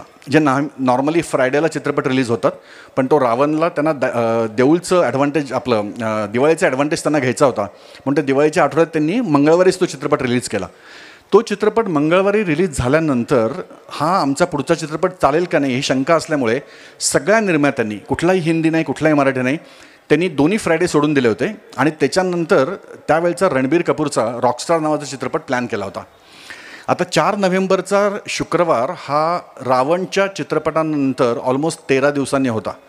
आणि मग तो शुक्रवार तुम्ही का सोडला असं माझी एक ढोबळमानाने एक माझी साधी शंका होती. आणि मी ठरवलं की नाही आपण त्या दिवशी करूया. मला साधारणतः 10 ते 12 लोकांचे फोन आले. ते म्हटले अरे तू एवढे पैसे घातलेस, तू पहिल्यांदा करतोयस, असं काहीतरी करू नको, हा आत्महत्या होईल, तुला 4 दिवशी चित्रपट रिलीज करायचे. माझं उत्तर असं होतं की जर शाहरुख खानचा चित्रपट रिलीज झाला, तो जरी चालला 10 दिवस जरी चालला तरी लोकांना दिवाळीच्या सुट्ट्या आहेत, त्याच्यानंतर तरी येऊन ते बघतील. आणि मराठी आणि हिंदीची तशी कंपॅरिझन नसते, आपला ऑडियन्स वेगळा असतो. तर तरी पण मला खूप लोकांनी सजेशन दिले, पण मी हट्टीपणा केला की नाही आपण तो त्या दिवशीच करूया, कारण तो मध्ये पूर्ण एक आठवडा आपल्याला मिळतो आहे. आता माझ्या सुदैवाने आणि शाहरुखच्या दुर्दैवाने त्याचा चित्रपट रावण पडला पहिल्याच दिवशी. आणि त्याच्यामुळे काय झालं की तो दिवाळीच्या पहिल्या दिवशी पडल्यामुळे लोकांनी त्या चित्रपटाकडे पाठ फिरवली आणि पुढचे 13 दिवस त्यांना बघायला काहीच नव्हतं. दिवाळीच्या सुट्ट्या होत्या, लोक सगळे घरात बसलेली होती, त्यांना बघण्यासारखी काही नव्हतं. आणि मग आमचा चित्रपट आला. So I was fortunate to get a complete visibility. Sorry Shahrukh Khan, पण त्यावेळेला आम्हाला तो एक फायदा झाला. आणि त्यावेळेला चित्रपट रिलीजसाठी खूपच ॲटमॉस्फिअर तयार झालं. हे ॲटमॉस्फिअर तयार होताना 4 तारखेला शुक्रवारी आमचा चित्रपट होता. त्याच्या आदल्या दिवशी 3 तारखेला PVR लोअर परेलला मुंबईला मी त्याचा प्रीमियर अरेंज केला होता. त्या प्रीमियरला जवळपास मराठी चित्रपटसृष्टीतले सगळे लोक आली होती आणि सगळ्यांनी त्याला खूप चांगला प्रतिसाद दिला होता. तेव्हा प्रीमियर चालू झाला, सगळं थिएटर भरलेलं होतं. मी सुरुवातीला असंच एक 5 मिनिटाचं वेलकम भाषण केलं. देऊळ मी 100 वेळा बघितलेलं असल्यामुळे मला थांबून बघण्याची इच्छा नव्हती. मी बाहेर आलो, चित्रपट चालू झाला होता आणि थोडंसं मी 2 मिनटं बसलो, तेवढ्यात मला फोन आला. फोनचा नंबर मला माहीत नव्हता, कारण मला बऱ्याच पत्रकारांचे फोन यायचे, म्हणून मी त्याच मोडमध्ये तो फोन उचलला. आणि फोनवरती त्यांनी मला सांगितलं की घोलप का? म्हटलं हो. उद्या चित्रपट आहे का सकाळी ठाण्यामध्ये रिलीज होतं आहे? म्हटलं हो. नाही करायचं साहेब. मला कळलं नाही. म्हटलं का कोण बोलतं आहे? नाही कोण बोलतं आहे मतलब नाही आहे, सकाळी चित्रपट रिलीज होता कामा नये. ज्या भाषेत आणि ज्या जरबेत मला ती धमकी मिळाली, त्या धमकीने मी पूर्ण जमिनीवर आलो. कारण की हेल्थकेअर फील्डमध्ये वर्किंग इन अमेरिका अशा पद्धतीची 1:1 धमकी मला कधीच ऐकलेली नव्हती. की चित्रपट करायचा नाही, ते आम्ही नाहीतर तुमचं जे ठाण्यातलं थिएटर आहे ते फोडून टाकू, अशा पद्धतीची धमकी मला कुणीही दिलेली नव्हती आणि ऐकण्याची सवय पण नव्हती. जास्तीत जास्त काय व्हायचं की लोक लिगल नोटीस पाठवायचे. मग ती लिगल नोटीस आपण आपल्या वकिलाकडे दिली की आम्ही आपले मोकळे, ते वकील दोघांचे बघून घेतात. इथे डायरेक्ट मला धमकी, ती पण माझ्या फोनवरती. मग मला सगळं आठवायला लागलं की माझ्या मुलींची वय काय आहेत, माझे घर कुठं राहतो मी, आईवडील कुठे आहेत. पूर्णपणे मी जमिनीवर आणण्याचं काम मला त्या व्यक्तीच्या फोनने केलं. आणि एक फोन नाही, मला त्याच्यानंतर 7, 8, 9, 10 फोन एकामागे केले लागले. आणि फोनचा तेच होता की तुमचं दुपारी उद्या पुण्यात चित्रपट आहे, होता कामा नये. औरंगाबादमध्ये चित्रपट आहे, होता कामा नये. नाशिकमध्ये चित्रपट आहे, होता कामा नये. फक्त धमक्या, एकामागे एक धमक्या. आता त्यावेळेला मिडल क्लास फॅमिलीतनं बाहेर आलेला, टेक्नॉलॉजी फील्डमधनं आलेला, अमेरिकेतनं काही वर्षापूर्वीच इंडियातून फिल्म करण्याचा शहाणपणा करणारा, अशा स्वतःची मी स्वतःला शिव्या घालण्याची सुरुवात मी केली. की म्हटलं तर हे कशासाठी उद्योग केला आणि ज्या पद्धतीने पैसे घातलेत त्या पद्धतीने तर आता म्हणजे पैसे तर गेलेच, पण आता हा आपल्याला जीव वाचवण्याचा पण प्रकार आला. त्यामुळे लोकांच्या भावना दुखावतात आणि दुखावल्यानंतर काय होतं हे मला त्यावेळेला ऐकू आलं. आता याच्यातनं मार्ग कसा काढायचा? कारण आता पुढे तर गेलेलोच होतो मी. चित्रपट रिलीज करून नका म्हटलं तर मी करणार नाही असं नव्हतंच. तर मग मार्ग काढणार कसा? माझं पॉलिटिकल कनेक्शन 0, जाणार कोणाकडे मी? पोलीस मला उभं पण नाही करणार, कारण पोलिसांकडे काय आयुष्यात कधी गेलेलं नसल्यामुळे पोलिसांना सांगणार काय मी की असं धमकी आली म्हणजे कसं होणार. तर ह्याच्यात मला फक्त एकच आठवलं की मला काही करून सकाळ पेपरचे अभिजित पवार जे आहेत त्याला मी फोन केला, कारण that was the only closest connection I had. मी अभिजितला म्हटलं की अभिजित मला अशी धमकी आली आहे तर काय करायचं. तर तो म्हटला की तू काय काळजी करू नको, उद्या सकाळी RR पाटील, त्यावेळेला आबा पाटील हे गृहमंत्री होते, तर त्याला तो म्हटलं की मी त्यांना सांगतो की तुला असं असं आलेलं आहे, तू उद्या सकाळी जाऊन त्यांना भेट. ही गोष्ट रात्री 11:15 मुंबईत मी होतो. दुसऱ्या दिवशी सकाळी जायचं, आबा पाटलांना जाऊन मी मलबार हिलला भेटलो. त्यावेळेला पाटील साहेबांनी मला भेट पण दिली. मी त्यांच्या कानावरती घातलं. ते म्हणले की आरक्षण नावाचा त्यावेळेला एक चित्रपट आला होता की जो अमिताभ बच्चन आणि प्रकाश झाचा होता. त्याला पण अशी काहीतरी कॉन्ट्रोवर्सीज होत्या. तर तेव्हा ते म्हणले की आम्ही त्याला पण सपोर्ट दिला, तुझ्या चित्रपटाला नक्की देऊ. आणि मग त्यांनी तिथनं ठाण्याला फोन केला आणि त्यांनी मला त्यांच्या सेक्रेटरीचा नंबर दिला. ते म्हणले धमकी आली की मला यांना फक्त फोन कर. आणि मी ॲब्सोल्युटली तुम्हाला विश्वास नाही बसणार, मी फक्त तेवढं काम करायचो. धमकी आली की मी त्यांना फोन करायचो आणि ते म्हणायचे ठीक आहे. आणि ठीक आहे म्हटल्यानंतर तो चित्रपट तिकडे रिलीज व्हायचा. आणि हे असं मी साधारणतः 30 ते 40 वेळेला त्या एका दिवसात केलं. शुक्रवारच्या दिवसात जेव्हा चित्रपट रिलीज होता, माझा शुक्रवारी संध्याकाळी पुण्यामध्ये प्रीमियर शो होता सिटी प्राईडला, कारण आदल्या दिवशी मुंबईत केला, दुसऱ्या दिवशी पुण्यात करायचा होता. मी पुण्यामध्ये संध्याकाळी पोहोचेपर्यंत सिटी प्राईड कोथरूडच्या बाहेर 100 लोक उभी होती निदर्शनं करत. आता गंमत अशी आहे की आपल्याला निदर्शनं करत म्हणजे पॉलिटिशियन असाल तर तुम्हाला एक गंमत येतं, राईट, किक बसते की काहीतरी जरा आमच्यासाठी करता. इथे म्हणजे आपण जीव वाचवायचा का चित्रपट वाचवायचा असे 2 ऑप्शन माझ्याकडे होते. पण तरी पण आम्ही तसाच तो चित्रपट रेटला. आणि थोड्या वेळाने मला त्यावेळेला निखिल वागळे म्हणून ते IBN लोकमतला होते, तर त्यांनी मला सांगितलं की आपण काय आजचा सवाल याच्यामध्ये तुझी इंटरव्ह्यू घेऊ, तर तू जॉईन कर आणि मी ते जे लोक धमक्या देत आहेत त्याच्या कमिटी पण लोक जॉईन करतील. म्हटलं मला काही जॉईन करायची इच्छा नाही, त्यांना चित्रपट बघू द्या. आणि जर त्यांना असं वाटत असेल की आम्ही कुठल्या देवतेचा अपमान केला आहे तर आपण डिस्कस करू. म्हटलं ज्या गोष्टी इथं होत आहेत, ज्या गोष्टी तुम्ही प्रत्येक देवस्थानाच्या बाहेर बघता, त्या गोष्टींनी जर तुमची भावना दुखवत नसतील पण चित्रपट बघितल्यानंतर दुखवत असतील तर आपण ते डिस्कस करू. पण त्यावेळेला चित्रपट करताना आपण हा चित्रपट मोठ्या स्क्रीनवरती रिलीज करावा ही जी काही हट्ट त्यावेळेला पकडला होता तो आमच्या उपयोगी आला. कारण हा चित्रपट रिलीज करताना आणि शाहरुख खानचा चित्रपट चाललेला नसल्यामुळे आम्हाला 550 स्क्रीन्स पहिल्यांदा मिळाल्या. जेव्हा मराठी चित्रपट हा 70 किंवा 100 स्क्रीनवरती रिलीज होतो त्यावेळेला देऊळ वॉज द ओनली मूव्ही की जो 550 स्क्रीन्सवरती मराठी चित्रपट रिलीज झाला.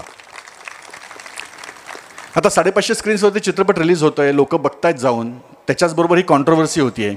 आता कॉन्ट्रोवर्सी करण्याची इच्छा आमची नव्हती, पण ज्यांनी काही त्यांनी कॉन्ट्रोवर्सी केली त्यांनी ॲक्च्युली मला मदत केली. कारण त्यांच्या कॉन्ट्रोवर्सीमुळे मला बऱ्याचशा पब्लिसिटीचं बजेट माझे वाचलं. कारण ॲटोमॅटिकली न्यूज सगळीकडे सुरू झाल्या आणि लोक जास्तीत जास्त बघायला लागले. आता याच्यानं कसं असतं की शेवटी उद्योजक किंवा ऑन्टरप्रेनर म्हणून आपल्याला वाईट परिस्थितीतनं काहीतरी चांगला संदेश तर काढायलाच लागतो. म्हणजे जे काय वाईट आहे ते वाईटच आहे, पण त्यातनं काहीतरी चांगलं मिळालं तर ते काय मिळालं तर हे मिळालं की त्याच्यातनं जास्तीत जास्त पब्लिसिटी व्हायला लागली. आता याच्यानी लोकांच्या पहिल्या दिवशी 550 स्क्रीन्सवरचा पिक्चर हा पब्लिसिटीमुळे मला दुसऱ्या दिवशी आम्हाला 713 स्क्रीन्सवरती हा चित्रपट एक्सटेंड झाला. आणि 713 स्क्रीन्सवरती जेव्हा चित्रपट लोक जाऊन बघायला लागली त्यावेळेला इव्हन पुण्यामध्ये पण बऱ्याच ठिकाणी तिकीट विंडोच्या बाहेर लोकांच्या मोठ्या लाईनी लागल्या होत्या की जे बऱ्याच वर्षांनी या चित्रपटसृष्टीला बघायला मिळालं. त्यामुळे जे एक उद्योजक म्हणून एक स्वप्न मनाशी बाळगलं होतं की काहीतरी आपण वेगळं करून दाखवूया. आणि टेक्नॉलॉजी फील्डमध्ये वेगळं झालं आहे पण आता ह्या फील्डमध्ये पण आपण काहीतरी वेगळं दाखवूया, तर ते तिथे एक नावस्वरूप वाटायला लागलं. हा चित्रपट त्यावेळेला तिकडे चालायला लागला. अमेरिकेतलाच मी असल्यामुळे माझा विचार असा होता की आपण हा चित्रपट अमेरिकेत पण दाखवा. आता पुढची गमतीची बाब अशी होती की अमेरिकेमध्ये तुमचे विचार आणि तुमच्या भावना हे दाखवायला कोणाची बंदी नसते. कोणाच्या भावना तिकडे दुखवत नाहीत आणि कुठल्याही पॉलिटिकल पार्टी त्या दुखवलेल्या भावनांना सपोर्ट करत नाही. अशा भावनेतला मी होतो. मी 8 दिवसांनी अमेरिकेत गेलो, तिथे मी चित्रपट सुरू केले. पहिल्या दिवशी कॅलिफोर्नियामध्ये माझ्या घराच्या जवळच्या थिएटरमध्ये हा चित्रपट दाखवताना इथले जे काही आम्हाला विरोध करणारे लोक होती त्यांची ती तिकडची जी संस्था होती त्यातले 4 व्हॉलेंटियर्स तिथे काळे झेंडे घेऊन माझ्या स्वागतासाठी उभे होते. इट वॉज सो अमेझिंग की ही संस्था किती स्ट्रॉंग आहे, राईट. त्यांचं नेटवर्क बघा. म्हणजे मी अमेरिकेला जाण्याच्या आधी त्यांचे झेंडे अमेरिकेला पोचले होते आणि मी तिथे चित्रपट दाखवताना त्यांना ऑप्शन नव्हता, ते मला धमकी देऊ शकत नव्हते तिथे अमेरिकेत असल्यामुळे. पण त्यांना आम्ही सांगितलं की तुम्ही येऊन चित्रपट आत बघा आणि मग आपण डिस्कस करूया. ते म्हणले की नाही, आम्ही फक्त इथे निदर्शनं करायला आलो आहोत. त्यांनी ती निदर्शनं केली, पण हा चित्रपट अमेरिकेत पण गाजला आणि मग तिथे आम्ही त्याचे जवळपास 200 ते 210 शोज आम्ही इव्हन अमेरिकेमध्ये पण केले. त्यामुळे हा चित्रपटाचा सगळ्यांपर्यंत जो प्रचार आम्ही केला किंवा सगळ्यांपर्यंत पोहोचवण्याची जी एक मनापासूनची इच्छा होती, ती इच्छा तिथे फलस्वरूपाला आली. कारण की याच्यातल्या सगळ्या तुम्ही लोकांनी, प्रेक्षकांनी ह्या चित्रपटावरती भरभरून प्रेम केलं. या चित्रपट दाखवण्याचं कारण आपलं काय होतं, तर ह्या चित्रपटाला कोणाच्या भावना दुखवण्याचा हेतू नव्हता, पण एखाद्या माणसाची जी एक स्वतःची भावना असते देवाबद्दलची, ती भावना त्याची स्वतःची असते. त्यांनी तो देव कसा बघावा, कुठे बघावा, कशा स्वरूपात बघावा, हा त्याचा वैयक्तिक प्रश्न आहे. पण ह्या सगळ्या प्रश्नाभोवती पॉलिटिशियन्स किंवा सोशल सर्वंट्स किंवा बाजूची ॲटमॉस्फिअर त्यांच्यावरती कसा फरक पडतो हे दाखवण्याची तिकडे धडपड होती. आणि गमतीचा भाग असा की आम्ही जो चित्रपट तिथे कंप्लीट झाला आणि त्याच्याजवळ जे सगळे सेट्स तयार केले होते, तेव्हा सेकंड पार्टमध्ये तो सगळं देऊळ तिथे उभं राहतं. आणि देऊळ उभं राहिल्यानंतर तिथे जो चित्रपट संपतो, तर तो संपताना त्यातली मूर्ती काढली जाते आणि देऊळ तसंच राहतं. आणि चित्रपट संपल्यानंतर आम्ही सगळं रॅपअप केलं आणि आम्ही सांगितलं की ठीक आहे, आता सगळं रॅपअप करा. आणि मी त्यांना क्लिअर कट सांगितलं की हे देऊळ जे बांधले ते तोडा, कारण मला माहिती होतं की लोकांच्या भावना काय असतील. आणि तेच झालं. ते सांगून मी हॉटेलमधनं चेकआउट करून बाहेर येणार, तेवढ्यात मला एक 50 लोक बाहेर आली आणि ते म्हटले की साहेब तुम्हाला एक विनंती आहे. म्हणे काय? तर म्हणे आपण हे देऊळ इथंच राहू देऊया, हे घोलप देवस्थान म्हणून येईल. म्हटलं अरे त्याच्यासाठी मी जो चित्रपट केला आहे की तुम्ही असं करू नका, त्यासाठी तुम्ही देऊळ ठेवताय. आणि त्यांनी इतकी गळ घातली की आणि त्यांना कळलं की मी ऐकत नाही. मग ते माझ्या सासूबाईंकडे गेले की बाबा ते तरी सांगतील की जावे बुवा ऐकतील. म्हटलं नाही, मी ते देऊळ ठेवणार नाही आहे, मला त्याचं देऊळ नको आहे. आम्ही ते देऊळ तोडलं. म्हणजे एकदा मनात वाटलं होतं की अरे इथंच अजून एक तीर्थस्थान चालू व्हायचं आहे, पण ते आपल्याला करायचं नव्हतं. कारण चित्रपटातल्या स्टोरीशी एक प्रामाणिकपणे आपल्याला असोसिएट व्हायचं होतं. तर ती गोष्ट तिकडे घडली. चित्रपट तो 100 दिवस चालला. आणि नवीन काळामध्ये चित्रपट 100 दिवस चालत नाहीत, 1 आठवडा 2 आठवडे चालतात.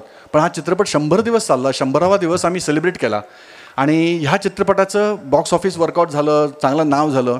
माझ्या दृष्टीने ते गोष्ट संपली होती. माझ्यासाठी हा प्रोजेक्ट संपला होता. आणि हा संपलेला असताना आम्ही ह्याचे सॅटेलाईट राईट्स आम्ही स्टार प्रवाहाला दिले. त्यावेळेला सोनाली कुलकर्णी की जी माझ्या चित्रपटात हिरोईन होती, सो हर हजबंड नचिकेत पंतवैद्य तो स्टार प्रवाहामध्ये हेड करत होता. तर आमची गप्पा झाल्या. तो म्हटलं अरे सगळं चांगलं झालं. आणि इट वॉज लाईक की आता मी दाखवतो. त्यांनी 3 मार्चला ती डिक्लेअर केलं की 3 मार्चला हा चित्रपट स्टार प्रवाहावरती येईल.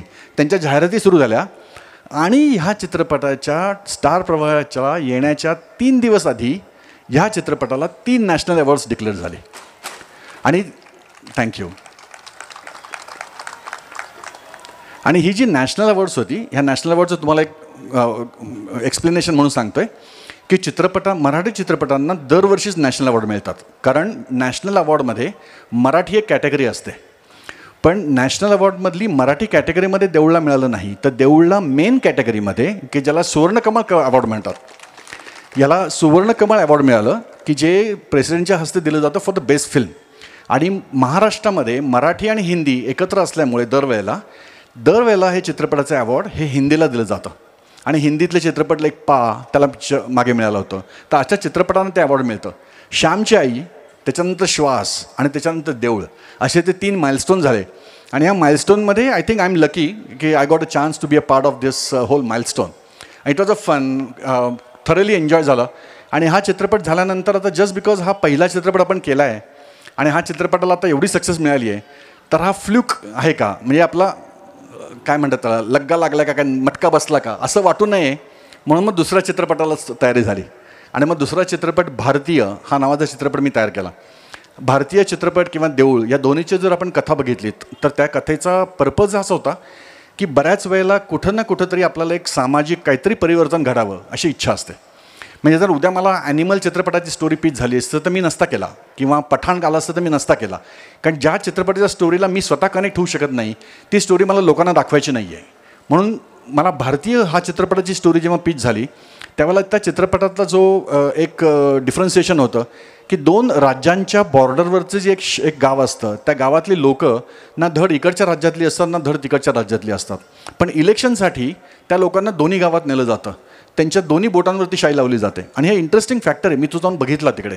म्हणजे ते गाव इतकं सेंटरला आहे की आपण त्याच्यात जर सेलफोन असं धरून चाललो तर ते लेफ्टला गेल्यानंतर तो कर्नाटकाचा सिग्नल येतो, राईटला गेला की महाराष्ट्राचा सिग्नल येतो. इतकं ते गाव त्या 2 राज्यांच्या वरती बसलं आहे. पण गावाची जर अवस्था बघितली तर रस्ते नाही आहेत, पाणी नसतं, घरांची वाईट अवस्था आहे. आणि दोन्ही राज्यांमधल्या ते गाव दुर्लक्ष गेलेलं असतं. तर ह्यावरती जेव्हा मला ती स्टोरी पिच झाली त्यावेळेला ती स्टोरीचा जो इंटरेस्टिंग फॅक्टर होता की भारतीय म्हणून तुम्ही जेव्हा स्वतःला सांगता तेव्हा तुम्ही या राज्यातले किंवा त्या राज्यातले असे असूच शकत नाही, तुम्ही देशातले आहात.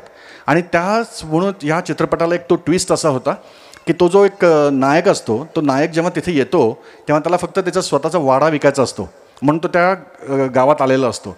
तो असतो अमेरिकेतला, सुबोध भावेचं काम होतं ते. आणि त्याला काही इंटरेस्ट नसतो त्या गावाशी, त्याला काही इंटरेस्ट नसतो स्टेटशी, त्याला काही इंटरेस्ट नसतो भारताशी. तो फक्त अमेरिकेतनं येतो, गाव तो वाडा विकणार आणि जाणार. त्यावेळेस त्याला कळतं की त्या वाड्यालावरती ऑलरेडी तिथला जमीनदार मोहन आगाशे आणि कुलदीप नायर त्यांनी ऑलरेडी बळकावलेलं आहे ते. त्यामुळे तो काय म्हणतो की मी आता तहसीलदाराच्या ऑफिसला जातो आणि हे वाडा विकून टाकतो. इतकं सोपं गोष्ट त्याकडे होती. तो तहसीलदाराकडे जातो आणि त्याला सांगतो की हे वाड्याचे कागदपत्र मला द्या. ते सांगतात की कुठला वाडा, असा काही तुमचं गावच आमच्याकडे दिसत नाही आहे, बहुतेक ते कर्नाटकामध्ये असेल, तुम्ही कर्नाटकात जा. तो कर्नाटकात जातो, कर्नाटकाच्या तहसीलदारच्या ऑफिसमध्ये जातो आणि तो तेच सांगतो की मला या गावातली पत्र पाहिजेत. तर ते म्हणतात हे गाव आमच्याकडे नाहीच आहे, हा वाडा काय तुम्ही पण आमच्या मॅपवरती नाही आहात, तर तुम्ही इथे नाही आहात, तुम्ही महाराष्ट्रात जा. तो म्हटला अरे मी आत्ताच महाराष्ट्रातून आलो आहे. त्यांनी मला कर्नाटकात त्याला सांगितलं. कर्नाटकात लोक म्हणतात की महाराष्ट्रात जा. त्याचा अर्थ काय, आमचं गाव तर तिथं फिजिकली आहे, ते त्या गावाला रस्ते आहेत, तर आम्ही दोघांच्याकडे कुठंतरी आमची नोंद पाहिजे ना, ती नोंदच नसते. आणि अशा पद्धतीची गावं, ही स्टोरी संजय पवारांची होती. अशा पद्धतीची गावं नुसती कुठल्या कॉर्नरमध्ये नाही आहेत, तर इवन मुंबईमध्ये पण आरेच्या एरियात असा प्रॉब्लेम आहे. त्यातला बराचसा भाग हा तिथल्या डॉक्युमेंटमध्ये नाहीच आहे. आणि मग ह्याला एक अशी एक ट्विस्ट येते आणि मी तुम्हाला स्टोरी सांगतो. तुम्ही बघितला नसेल चित्रपट, तो ॲमेझॉनवरती आहे. तर ह्या चित्रपटामध्ये तो नायक मग असं ठरवतो की मग ठीक आहे बाबा, मग आमचं गाव दोन्हीकडे नाही आहे आणि मग याचा अर्थ आमचं गाव हे इंडिपेंडंट आहे, म्हणजे याचा अर्थ आम्ही भारतातच नाही आहोत. याच कारण की जेव्हा सरदार वल्लभभाई पटेल यांनी संस्थानं खालसा केली त्यावेळेला आमचं जे गाव होतं ते एक संस्थान होतं आणि ते खालसा करायचं राहिलं आणि त्याच्यामुळे आम्ही अजून इंडिपेंडंटच आहोत. मग आम्ही जर इंडिपेंडंट असू तर आम्ही भारताच्या मध्येच आमचं वेगळं राष्ट्र आहे. आणि मग तो एक त्याला एक सार्कॅस्टिक ट्विस्ट आणतो आणि मग नंतर कसे पंतप्रधान पण त्याशी बोलतात आणि मग तो त्यांना सांगतो की म्हणजे माझा पर्पज हे नॅक्सलाईट ॲक्टिव्हिटी करण्याचं नव्हता, नक्षलवादी चळवळी नव्हता, पण फक्त आम्हाला भारतीय म्हणून तुम्ही तरी मान्यता द्या, आम्ही तर भारतातच आहोत. त्यामुळे याच्यातनं एक दुसरा संदेश गेला की भारतीय म्हणजे काय, आपल्याला राष्ट्राकडनं ज्या अपेक्षा असतात किंवा राष्ट्राला आपल्याकडनं काय अपेक्षा असतात, तर त्याच्याबद्दल केलेली कॉमेंट होती.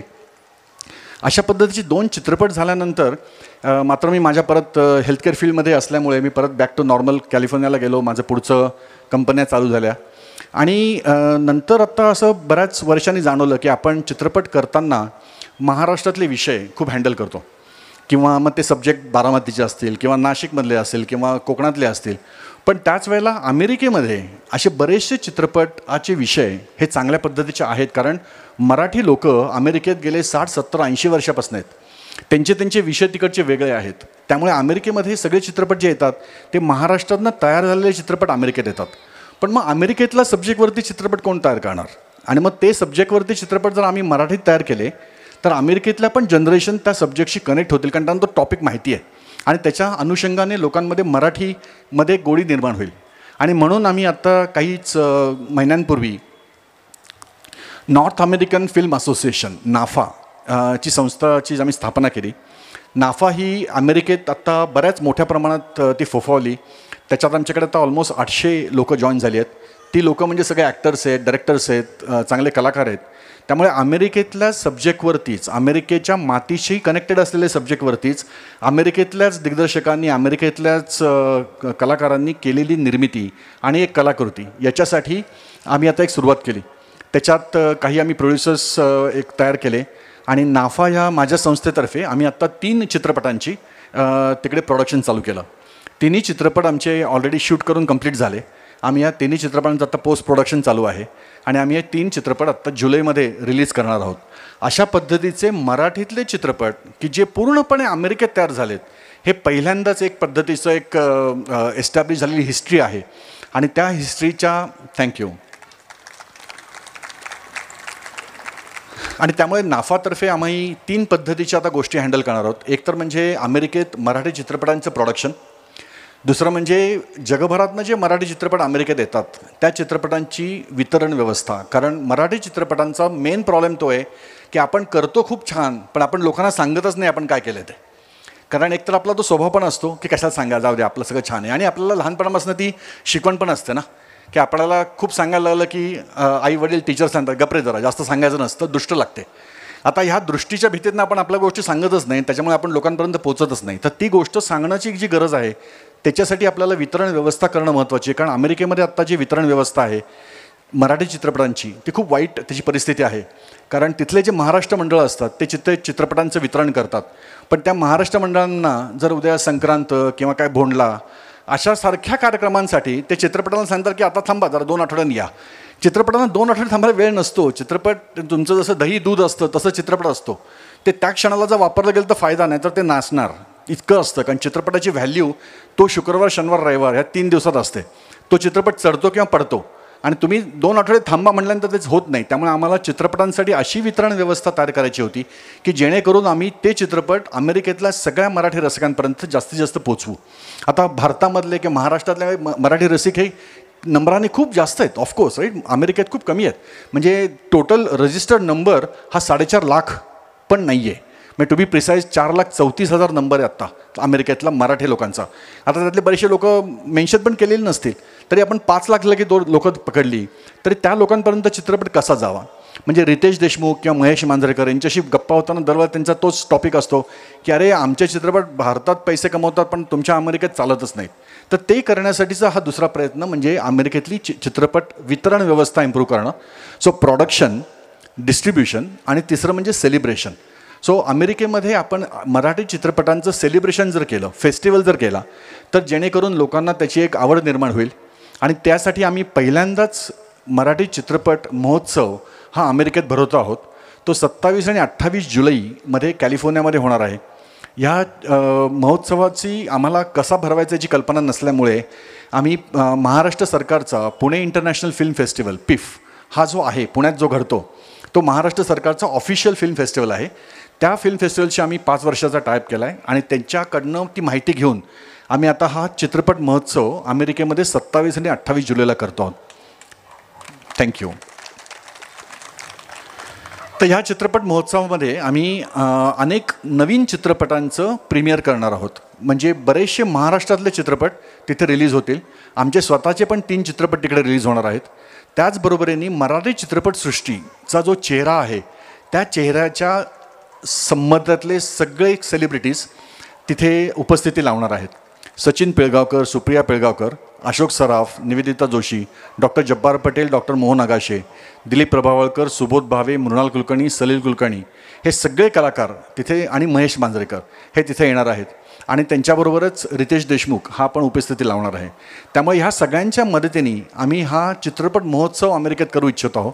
आणि हे करण्यासाठी आम्ही जे 3 चित्रपट तयार केले त्यावेळेला आम्ही लोकांना सांगितलं होतं की आम्हाला स्क्रिप्ट सबमिट करा आणि ह्या स्क्रिप्ट आम्हाला फक्त अमेरिकेच्या सब्जेक्टवरती अमेरिकेतल्या मराठी लोकांनीच लिहिलेल्या पाहिजे होत्या. म्हणजे आम्हाला असं काही डिस्क्रिमिनेट करायची इच्छा नव्हती, पण आम्हाला तिथलं टॅलेंटला सपोर्ट द्यायची इच्छा होती. तर तुम्हाला आश्चर्य वाटेल 63 स्क्रिप्ट्स आम्हाला सबमिट झाल्या. आमची कपॅसिटी फक्त 3 चित्रपट करण्याची होती. 63वरनं 3पर्यंत कसं जायचं हे नाकेनं आम्हाला आलं. आणि इथे टॅलेंट एवढं अवेलेबल असल्यामुळे आम्ही त्याचं स्क्रीनिंग आणि सगळं करू शकतो.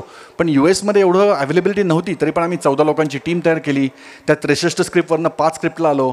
मग डॉक्टर मोहन आगाशेंचे मदतीने आम्ही अजून त्यातला काही शॉर्टलिस्ट केलं आणि शेवटी 3 स्क्रिप्ट आम्ही फायनलाइज केल्या आणि त्या 3 स्क्रिप्टवरती 3 चित्रपट आम्ही आता तिकडे करतो आहोत. तर ह्या जे 2 दिवस आहेत त्या 2 दिवसामध्ये आम्ही इथलेच काही चित्रपट तिकडे दाखवणार आहोत. काही प्रीमियर चित्रपट, आमचे स्वतःचे चित्रपट तिकडे दिसतील. त्याचबरोबरीने काही शॉर्ट फिल्म्स पण आम्ही तिकडे दाखवणार आहोत. काही पॅनल डिस्कशन्स आहेत आणि त्याचबरोबरीने काही मास्टर क्लासेस आम्ही कंडक्ट करणार आहोत तिथल्या लोकांसाठी. काही वर्कशॉप्स कंडक्ट करणार आहोत की जेणेकरून आपल्याला तिथे मराठी चित्रपटसृष्टीची सुरुवात करता येईल. म्हणजे मराठी चित्रपटसृष्टी कोल्हापूर, पुणे, पुण्यावरनं मुंबई अशा ठिकाणी फोफावली, पण मराठी चित्रपटसृष्टी ही अमेरिकेत कधी पोचलीच नाही. तर ती पोचवण्याचा हा अजून एक प्रयत्न, असा प्रयत्न आम्ही आता करतो आहोत. आणि ह्या प्रयत्नासाठी तुमच्या सगळ्यांच्या शुभेच्छा आणि आशीर्वाद यांची गरज आहेच.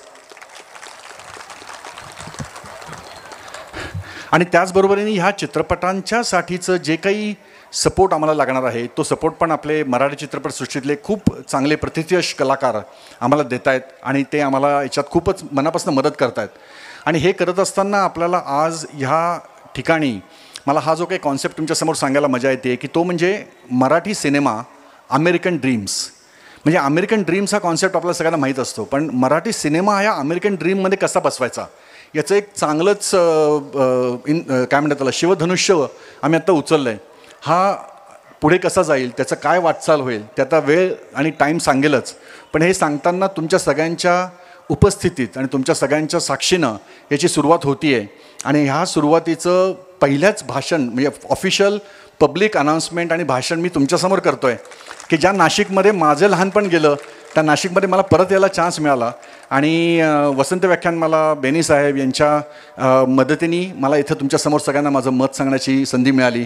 मी भाषण लिहिलेलं नव्हतं, मी जे काय तुमच्यासमोर बोललो ते मनातलं बोललो. मला स्वतःला सांगायचं होतं की मी सगळ्यात तुमच्यातलाच आहे, पण आम्ही चित्रपट तयार करतो आहे कारण मराठीवरचं प्रेम आणि मराठी चित्रपटसृष्टीमध्ये एक जे सेन्सिबिलिटी आहे ती सेन्सिबिलिटी ही मराठी आणि बंगाली चित्रपटांमध्ये असते. आणि मराठीतली सेन्सिबिलिटी, मराठीतलं संवेदनशीलता ही आपण सगळ्या मराठी लोकांनी उचलून धरावी आणि जास्तीत जास्त चित्रपटांना सपोर्ट करावा. आणि नेटफ्लिक्स आणि अमेझॉन यांच्यासारख्या प्लॅटफॉर्ममधनं आपल्याला आता चांगल्या दर्जेदार चित्रपट बघायची सवय लागली आहे. त्यामुळे जरी लोकांचा चेहऱ्याला सेलिब्रिटी व्हॅल्यू नसली तरी पण आपण त्यांच्या चांगल्या सिरियल बघायची आपल्याला सवय लावलेली आहे. त्यामुळे कोविडमधनं सगळं वाईट झालं पण ॲटलीस्ट ही तरी गोष्ट चांगली झाली आहे. आणि ते का होईना चांगले म्हणून आपण पुढे जावं. पण मराठी चित्रपटसृष्टीला, मराठी चित्रपटांना, त्यातल्या कॉन्टेंटला, त्यातल्या कलाकारांना कायमच सपोर्ट देत राहूया आपण सगळे. आणि ही चित्रपटसृष्टी एकदा खूप मोठी होईल आणि त्याच्यातनं चांगले चित्रपट कलाकृती निर्माण होतील अशी आशा करूया. तुम्ही सगळे आज इथे आलात, माझं ऐकलत आणि मला छान अशा आरतीची तुम्ही एक संधी उपलब्ध करून दिलीत त्याबद्दल तुमचे सगळ्यांचे मनापासून धन्यवाद. थँक्यू.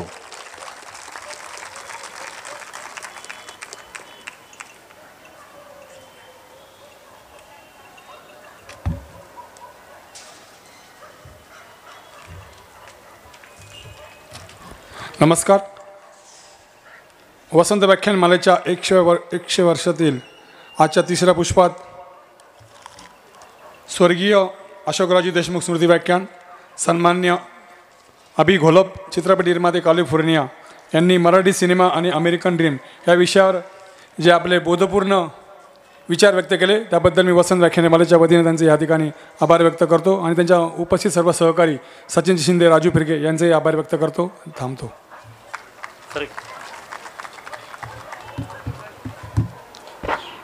आमचे एक सहकारी महेश कावले यांचा या ठिकाणी सत्कार करायचा मगाशी राहिला आहे. मी अभि घोलप साहेबांना विनंती करतो, आपण महेश कावले हे एडिटिंगचं अतिशय उत्तम काम करतात सर गेल्या अनेक वर्षांपासून. आपण त्यांना सन्मानित करावं. आत्ता ज्या सगळ्या कलावंतांचे आपण सन्मान केले, चित्रपट निर्माते, दिग्दर्शक, त्यांनी सगळ्यांनी 1 मिनटं व्यासपीठावर या, आपण एक फोटो काढू आणि मग पुढचा कार्यक्रम सुरू करू.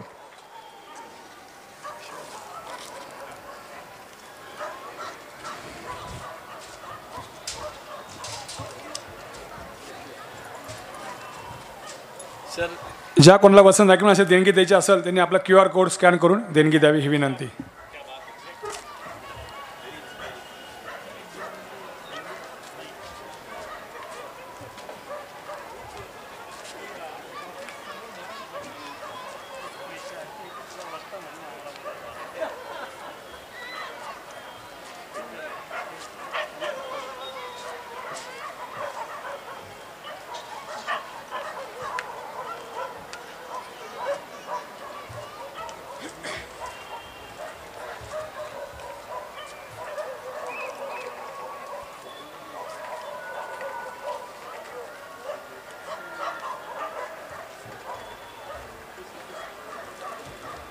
चित्रपट निर्मिती आणि इतरसाठी जी माणसं काम करतात आज ती ह्या व्यासपीठावरती बेणी साहेबांमुळे सर्व एकत्र आली आहेत.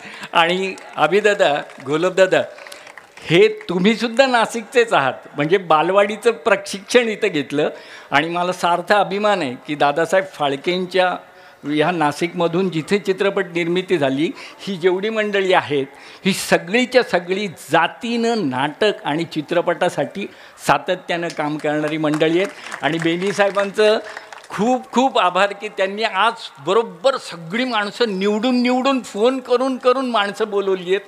आणि खरंच ही नाशिकमधली, आणि तुम्ही त्याचं कारणीभूत आहात की आज तुम्हीसुद्धा नाशिकमधूनच वर गेलात आणि आम्ही सगळे आजही नाशिकमध्येच आहोत आणि नाशिकमधूनच हे करण्याचा प्रयत्न करतो. फक्त एवढंच दुःख आहे की कोल्हापूर, मुंबई आणि पुण्याचं जसं नाव झालं तसं अजून नाशिकचं नाही झालं, पण होणार हे नक्की. कारण नाशिक आज नाही, म्हटलं ना, राजू पाटीलचा पहिला चित्रपट, सचिनचा, आमचा राजू फिरके, की ज्यांच्याबरोबर मी सातत्याने कामं करतो आहे, आणि ही सगळी मंडळी, बेनी साहेबांनी आज खूप मोठं काम केलं आहे. धन्यवाद. आपण इतकं उत्तम काम करूया की अभि घोलप साहेब आपल्याला भविष्यामध्ये फिल्म फेस्टिवलसाठी अमेरिकेला बोलवतो. या ठिकाणी आता आपण थाट सिंगर ग्रुप जो आहे त्यांचा गाण्यांचा कार्यक्रम या ठिकाणी होईल. मी संदीप आणि चेतन थाट सिंगर प्रस्तुत हार्टबीट्स हा कार्यक्रम या ठिकाणी होईल. त्यासाठी चेतन आणि संदीप थाट सिंगर यांना व्यासपीठावर येण्याची विनंती करतो. ऑक्टोपॅडसाठी सुशील केदारे आणि कीबोर्डवर जयेश भालेराव हे त्यांना साथ करणार आहे. थाट सिंगर बंधूंना विनंती, आपण लगेच 2 मिनटामध्ये या ठिकाणी कार्यक्रमाला प्रारंभ करायचा आहे.